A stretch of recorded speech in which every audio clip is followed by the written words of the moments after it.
Our guest this afternoon, we have with us Vinod Jain. He's a well-known taxation expert. Also with us is my network colleague Shweta Punj, who continues to be with us to break down the jargon and tell it like it is, to dissect and to analyze precisely what this is. Shweta, if I could come to you for a quick opening comment on the budget, what did you think of it? Did it read like a typical vote on account interim budget? It was a pretty lengthy speech by Chidambaram.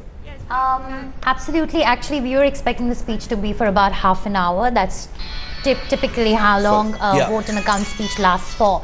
But as expected, Chidambaram took the opportunity to spell out all that the UPA has done. He said that the growth under UPA 1 and UPA 2 has been unparalleled, which is a very, very bold statement to make at a time when the economy is really in a very, very bad shape, and there is a lot of firefighting that Chidambaram and his team has been doing. Now, a couple of key takeaways. Of course, a lot of focus remains on subsidies. A huge chunk, we're talking about some 2.3 lakh crores on subsidies, which Mr. Chidambaram spoke about. Then taxation. Now, this might be coming a little too late, but a cut in excise duty is what was expected, and of course, it's going to go down very well with the automobile sector, with the manufacturing sector, which has been really hurting. We have to remember, in the last 3 years, manufacturing is literally in the negative. It's very difficult to find products that are actually made in India.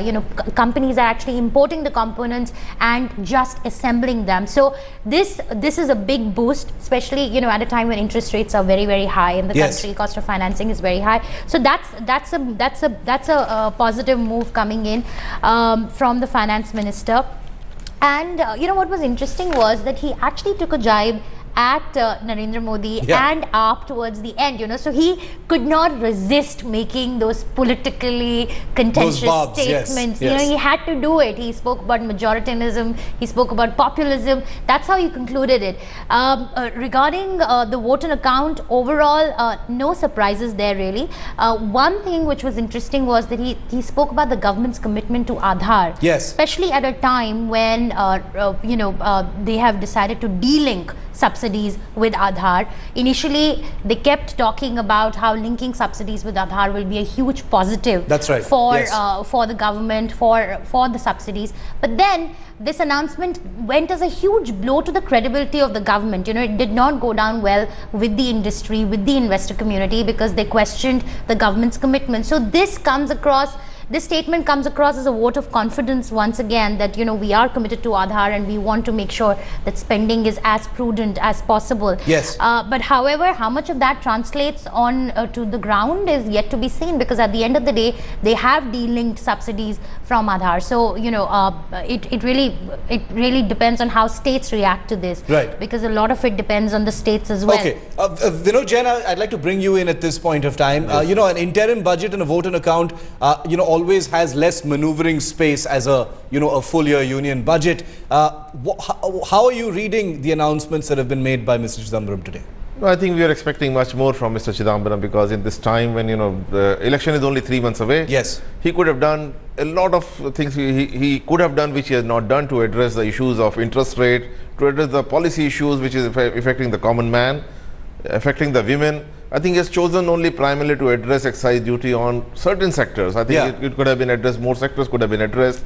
And I think local manufacturing, if we address only cars and only few things which he has mentioned in his budget speech, that's not really enough. He could have done much more. One major thing which of course has been happening, he has said that current account deficit has been reduced to 4.6% as compared to it was expected at 4.8%. That's of course some kind of achievement, but primarily happening because of the dividend coming in and the various maneuvering happening.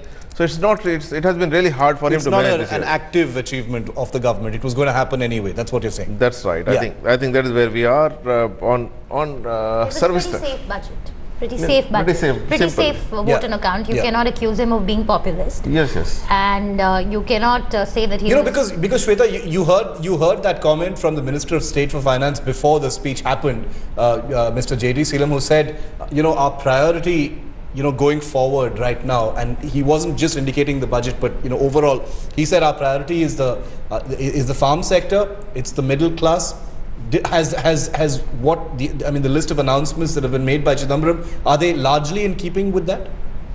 Yeah, he has spoken about focus on the agriculture sector, and he highlighted the achievements also of the UPA in bringing up the agriculture sector. Yeah. But I think a lot of that also is dependent on the monsoons, because ultimately farm output in this country is hugely determined by, we don't have a very good irrigation network. Put you on hold for just a moment, Sure. Siddharth.